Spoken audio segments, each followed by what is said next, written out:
Hello everyone, I'm Captain Logan, and it's not Spawn year. It's day 49 of my comic review video day calendar, and tomorrow marks the big 5-0. That's right, 50 episodes of Not Spawn Year, 50 consecutive shows where I've reviewed a single issue out of my personal collection. I can't even believe we're almost there.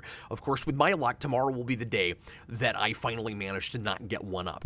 Almost didn't get one up in time for today, but just managed to breeze by. Let's manufacture some hype. It's a big deal. It's a nice round number. We're going to make a big deal out of 50. We're going to freak out about 100, because that's just what we do in comics and in YouTube shows that number themselves. So what am I going to review tomorrow? Well, I can't tell you, because I don't know yet, but I'm going to make it as exciting as humanly possible. And today's issue is exciting enough in its own right. Today I'm going to take a look at what if Spider-Man had rescued Gwen Stacy.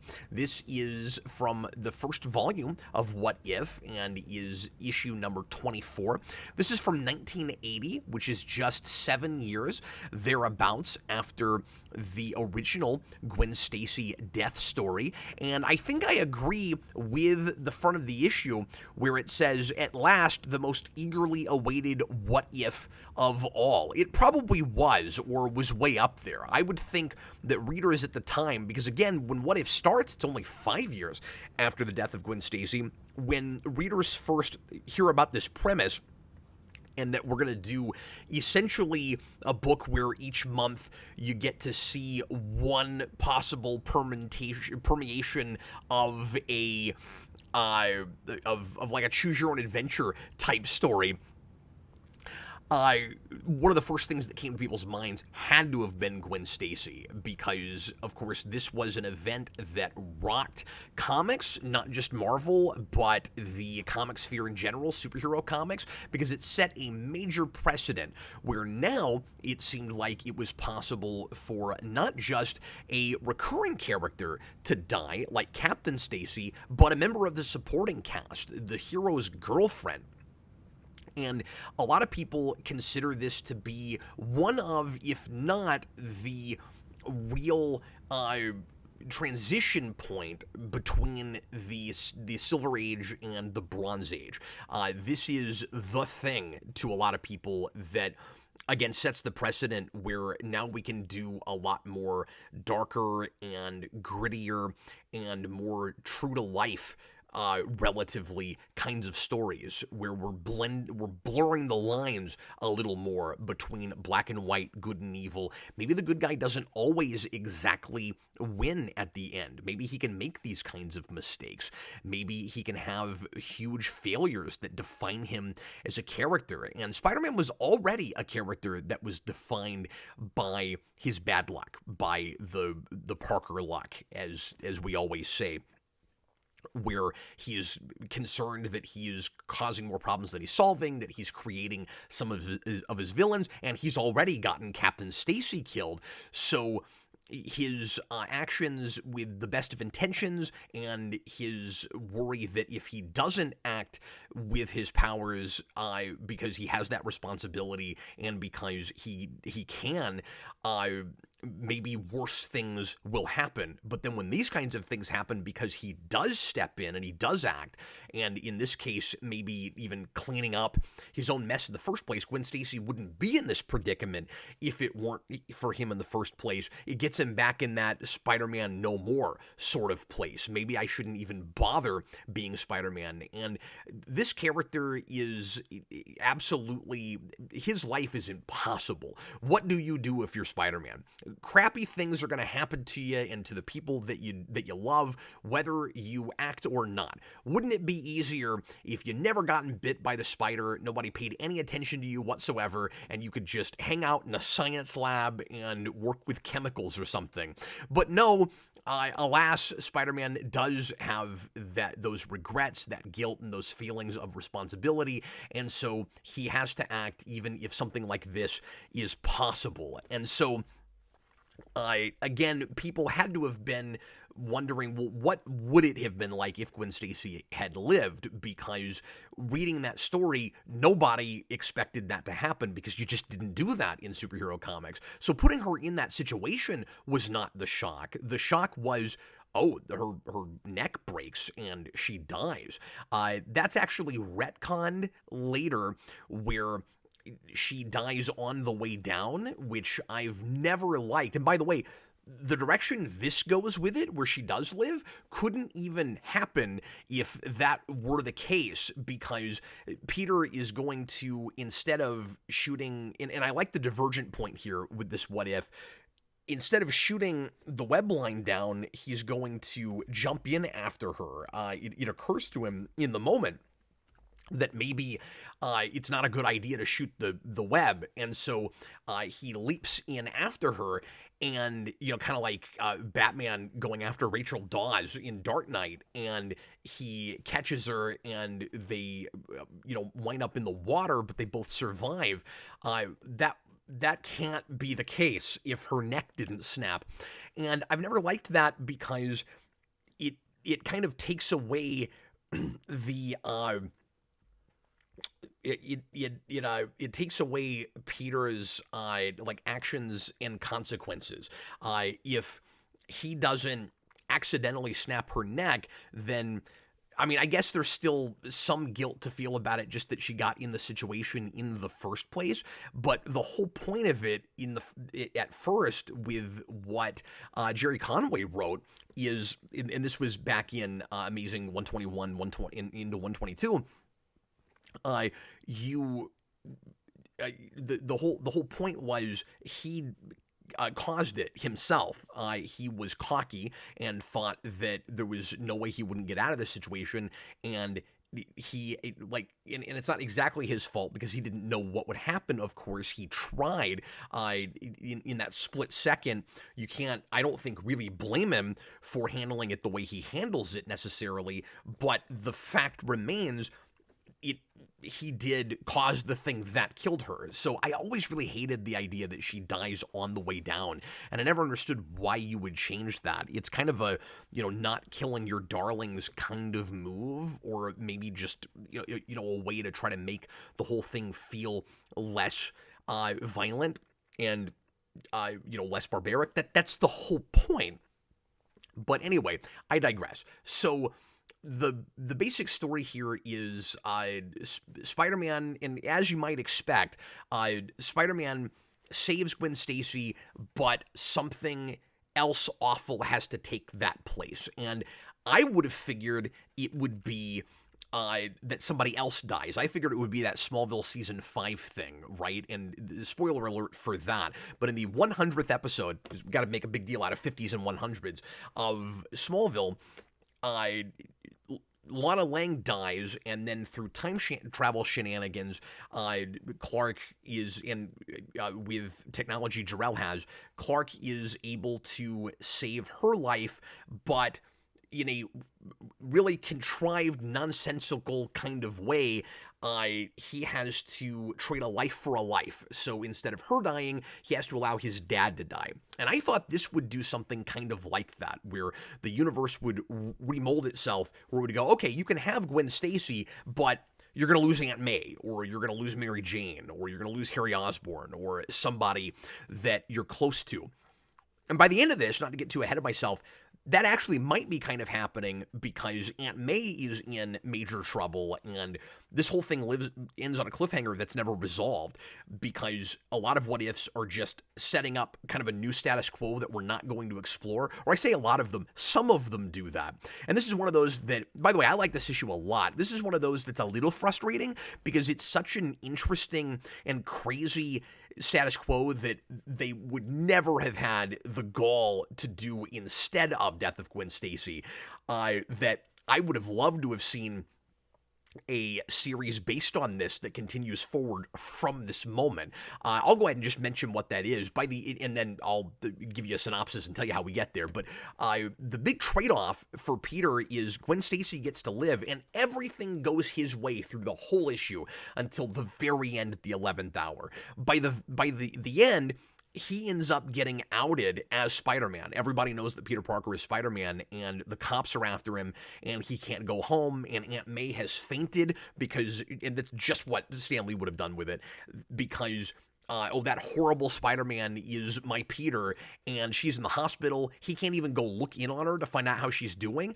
So she could be dead by the end of this. We don't know, because our Eyes In character, our protagonist, has no way to find these things out. He can't go out in public as Peter, and he can't go out in public as Spider-Man. So what does he even do after that? This is not what if the publishers decided to not kill off Gwen Stacy. It's what if in the narrative that were to happen. Because what if, of course, has the luxury of ending in whatever terrible status quo it wants to. Again, it's like a choose your own adventure where you don't get to pick what happens, but you just see one version if you were to pick the right move or the wrong move. So here it's like, well, the move we picked was he jumps in after her instead of shoots the web line down, and so she survives, but this other horrible thing happens to Peter Parker. Again, there's no way that the publisher, that editorial would have done this instead, because where do you go from there? At least in 1973. With Spider-Man, it would have rocked the comics world, arguably even more than killing off his girlfriend would. That's not a thing that we'd really done with this kind of character anyway. I mean, maybe I'm wrong about that. I mean, you certainly have characters that start out with a secret identity that eventually lose them. We hadn't done a ton of that yet. I don't even know if we'd done that with Iron Man quite yet by this point, by 73. I don't know my Iron Man history well enough to know that, but this is a character that was all about a secret identity, and Iron Man has the luxury of being a rich playboy who's got a lot of influence. Peter Parker, ironically, with all of his power and responsibility, doesn't have much power beyond his spider powers, of course. Doesn't have a lot of influence, doesn't have wealth, etc. It doesn't have the resources to deal with that kind of problem. So way later, decades later, we do this with Daredevil, but it would have been crazy early to do it with Spider-Man. So it had to have been kind of a novelty in 1980 to read this and get that ending. It's a shocking ending. It's not at all what I would have expected. So, like I said, I like the first tag at the top of the cover, the most eagerly awaited what if of all. I don't like the one at the bottom, I don't think. It seems a little almost, I don't know if I want to say crass or like in poor taste. Whatever you do, Spider-Man, don't save her.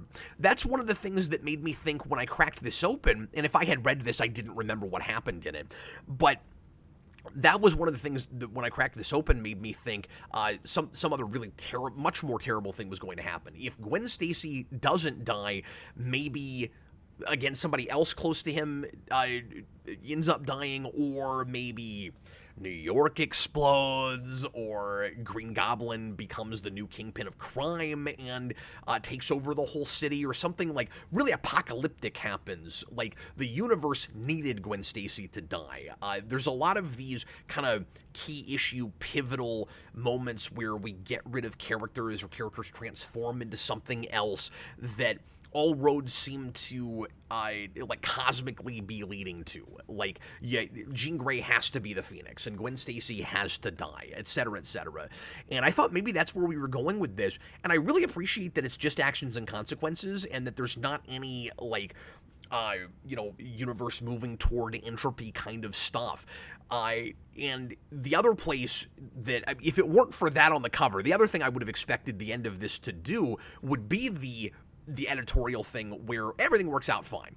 Maybe Green Goblin still ends up stabbing himself with his goblin glider and ostensibly is dead at the end, and Peter just goes on with his business, but now he's got Gwen Stacy with him. Maybe another direction I thought it might go, like, there's a lot of ways to resolve this story.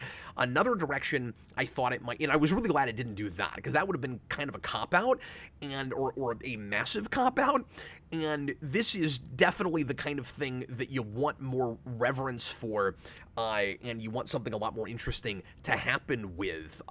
This is so much closer to what I wanted from the Wolverine What If that I reviewed a few weeks ago in the second volume, that was real phoned in, and the art seemed really rushed, and it was what if Wolverine didn't become Weapon X? And the answer was, just some guy becomes Weapon X, and Logan never becomes Wolverine, and that's it. That's all you get. Read another book. And this is exactly what I was talking about with that, where it looks and feels and smells and tastes just like the original, or as much like the original as it possibly can. I feel like the writing is spot on here to what Jerry Conway's writing was. We didn't bring Jerry Conway back for this. In fact, this is written by, I should have given credits already.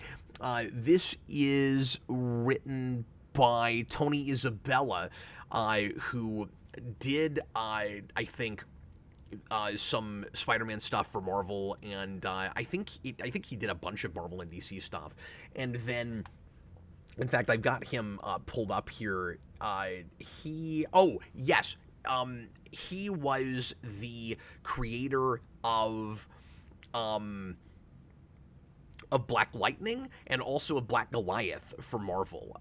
So those are two of his biggest claims to fame. And let me check actually his bibliography here real quick, because I said he did some Spider-Man. I don't actually know how much Spider-Man he wrote. Just a little bit. He did some of Web of Spider-Man in 1990, a couple issues of Spectacular. So he deals with this character jumping around a little bit, but it looks like not until the 90s. So that's interesting. But the artist here, besides Gil Kane, and this is another one of those cases where you have a couple of artists listed, but I don't know where one begins and one ends. My assumption is Kane probably did the layouts for this, and then what's his name, Frank Giacoa, or Giacoa, I'm not sure how to pronounce his name, did the finishes, maybe. And then there are also, you can see there, several artists listed as assistant artists. So I don't know if they're just filling in some line work here and there, or if they're just, I don't know if, like, that's not a thing that I hear about much, so I don't know, or if they're just inking, and for some reason we didn't just call it inks. I don't know. I don't know if Kane and Giacoa are maybe like trading pages off, because this other artist actually did a lot of spotty stories for Amazing just after Gil Kane leaves. So I think I went back and looked at some of his art, and I think he was kind of trying to ape Kane, so people couldn't tell that the art had really changed. And you can certainly see some differences between their art styles, but they're so close that when you put them together here, it seems very married to me, and it makes a lot of sense to put them together like this. So anyway, what I was saying about the thing on the front here, whatever you do, Spider-Man, don't save her. So the issue itself is saying, Spider-Man, if you save Gwen Stacy, the world will find out that you're Spider-Man. So you need to just let that happen. Now, I kind of get it if Aunt May dies, and I kind of get it if everybody else Spider-Man cares about is in danger now because his enemies know his identity. And so it is... now he's a huge liability to all these people, and it's a huge responsibility problem for him. I kind of get that. At the same time, I don't think Peter Parker would agree. Like, if it's between letting Gwen Stacy, the love of my life, die, and people finding out about me and me just being on the run for the rest of my life, I'm pretty sure he would take that. That's just me. So that's one of the only criticisms I have of this, is I think that's a really weird thing to put on the cover. And then the other one is the opening few pages here are just a little bit of a waste, I think, kind of. So it's, I guess I kind of get recapping, and we always do this with what if, where you have the Watcher, and he'll say, real briefly, here's what happened in the original timeline. Here's the divergent point. Here's the decision, because it's usually based on a decision a character makes, and then it spawns a new universe, and we see what happens in that universe. And so here's what happened initially. Here's the choice that was made and differently, and now off we go. The problem is we have, in a way, kind of like two framing devices here, where you don't have the Watcher until a few pages in, and we start spending too many pages in 616 where it's just Peter Parker, our Peter Parker from 616, kind of mulling over in his mind whether or not he should fully move on from Gwen Stacy. Should he even be thinking about her anymore? He says what she would really want would be for me to forget about her and live my life and find someone else and be happy. But he says in his thoughts, in thought balloons, I think he's just kind of talking to himself. I don't think it's fair to the memory of her, and I think I can take it. I think I can handle the pain of continuing on and still thinking about her every day. And I actually like that, and I really like the writing here, but it is kind of weird to have, 5 or 6 pages in 616 with regular Peter Parker just, kind of opining all of this before we go to the Watcher and we get our real framing device, and he goes, okay, here's this other way that Peter, that this could have gone if Peter actually saved Gwen Stacy. At the same time, the issue doesn't read rushed too much after that. So I guess it's not really a big problem or anything. It's just kind of an odd way to recap the whole thing when you already have the Watcher, and the Watcher can just tell you this is what happened in the first place instead of Peter Parker, thinking all of that and letting you know. But the more I'm talking about it, the more I like it, and I think it's, thematically relevant enough that maybe I appreciate it being there. But as I was reading it, I was like, it's really strange that we're spending this long in 616. I guess what's odd about it, besides it just feeling unnecessary, or, again, an unnecessary framing, is that kind of becomes a canonical thing, right? Because we're going to spend the rest of this time looking at a different universe, but we actually have these moments with regular Peter Parker, which is very unusual. Not that anything important happens, he's just thinking, but it's kind of strange. Anyway, so we actually see Spider-Man rescue Gwen Stacy again by jumping in now instead of using his webbing. It's a really smart way to create that divergent point. And then at first, she says, Spider-Man immediately tells her who he is, or he accidentally lets her know because he's taken his mask off, and he thinks that maybe she's drowned, and she wakes up and looks at him, and he's, oh no, I don't have my mask on. And up to this point, Spider-Man had never told anybody, really, that he was Peter Parker, and so if this happened, it would be a big deal. And this could have been now that I'm thinking about it, if this is what had happened the initial time around, where she actually, in 616, survives, I guess the big surprise could have been she's not dead, but now she knows that Peter Parker is Spider-Man. And that would have certainly been another, I don't know if it would have been anything like as game-changing, but it certainly, for the industry, but it certainly would have been a big deal for this book, that somebody close to Spider-Man finally knows the secret identity. Anyway, so at first, she's like, oh, I hate you for the death of my father, and he says, look, let me explain everything. And she's reasonable and actually listens to him.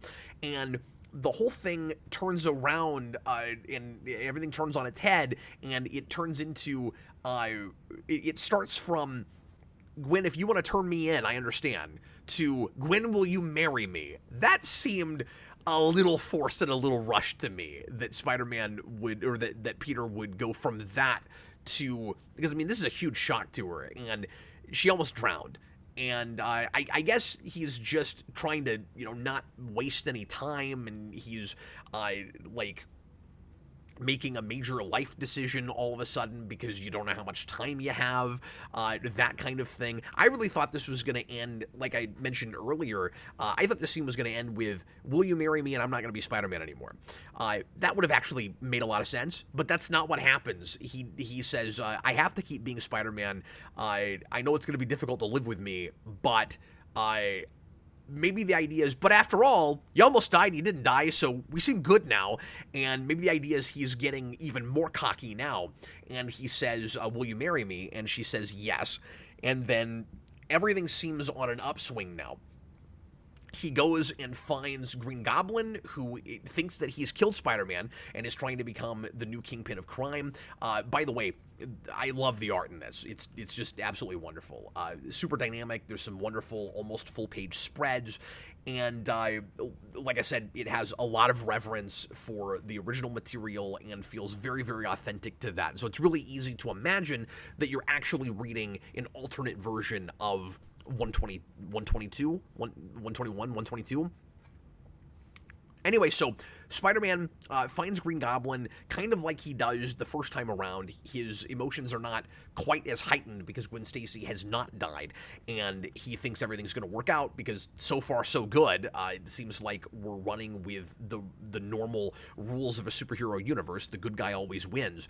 But what ends up happening is Green Goblin, he gets, defeated by Spider-Man, but before that happens, he sends a mysterious message to someone that he says is the like other arch nemesis, or the second only to him arch nemesis to Spider-Man. And we don't know right away who he's talking about, so it's kind of inviting you to guess at that. And my guess was Otto Octavius, and I was dead wrong, and we'll see by the end of this. And this is perfect, and I imagine Dan Torrey would really appreciate where this goes. I wonder if he's ever read this. And so Green Goblin ends up going going home, and they have a big fight around Harry. And this is also a little rushed, a little easy, but I don't think any more so than some other things that we did in Spider-Man during this period. So again, it feels pretty authentic. What ultimately happens here is Green Goblin, that personality having taken over Osborn, does not care about his son, thinks that he's a weakling, and that he is he doesn't have any gumption, and is, ashamed of him. And then, at the point where he thinks Spider-Man is going to kill Osborn, and Spider-Man, we know, won't, because he has said in an earlier panel, just a couple pages back, if I kill Green Goblin, it makes him as bad as him, so I would never do that. But Harry doesn't know that. And he, even knowing that Peter Parker is Spider-Man, he thinks that he is, because I didn't mention that, but Osborn is aware of that. He's gotten that memory back by now. At one point in Amazing, he's lost that memory. He's gotten it back now. And so Harry steps in and says, if you want to kill my dad, you're going to have to go through my dead body. He says that. And then Osborn has this light switch moment where his rational personality comes back, and now he's not the Goblin anymore. He's Osborn. And he gets shaken out of that because of his son's willingness to sacrifice himself. And so then Osborn gets thrown in a mental institution instead of dying, and Gwen and Peter are about to get married. And we don't have, and I like this, we conveniently don't have Mary Jane or Harry Osborn there, but I say conveniently because this would work out very differently if they were there, but it's not contrived that they're not there. So the book needs them to not be there, but I totally buy why they're not, so it's great. Where I mean, maybe the timing's a little easy, but I bought it fine, where Osborn is being taken to the mental institution, and Harry needs to be there for his dad, and Mary Jane is there to support Harry. So they're not at the wedding. And for a minute, Peter considers putting the wedding off, but they don't want him to do that. So he goes ahead and tries to get married. But then we find out who, and like, this is really sad because Green Goblin has already changed back to Norman Osborn, and he would have never done this to Peter. But of course, the Goblin did. It turns out that the person that he sent the secret identity of Peter Parker to, that's the note, is this is who Spider-Man is J. Jonah Jameson, who is publishing it in his paper. And there's this blowout that he has. Aunt May faints. And then there's this blowout he has with Robbie Robertson, where Robertson throws the newspaper in his face. He publishes it behind Robbie Robertson's back. And he's all excited about how much he's going to ruin Peter Parker's life, doesn't care what happens to any of his friends and family, thinks he deserves all of this. And then when Robertson walks out, there's this wonderful silent panel where he is standing in kind of a dark room by himself, maybe rethinking what he's done and not feeling too good about himself because he's just kind of lost his mind and he's running away with himself and he's not even thinking about all of the consequences. He's just glad to finally get his way in tarnishing the good name of Spider-Man. And then at the end, like I said, Peter has nowhere to go, and he is all alone and can't go to any of his friends, and this is what the status quo would be. And it would be really interesting to see a book that moves forward from this. I like this a lot. I think it's surprisingly uncallable. It was unpredictable. I did not know what was going to happen with this, and it's one of the more satisfying endings to a What If that I've read. So anyway, that's going to do it for me today. I really recommend this one. I just told you everything that happens in it, but I like this one a lot. Anyway, tomorrow is the big 50th show. I don't know what I'm reviewing yet, but I will make it something neat, hopefully. And in the meantime, I was Captain Logan, and happy reading.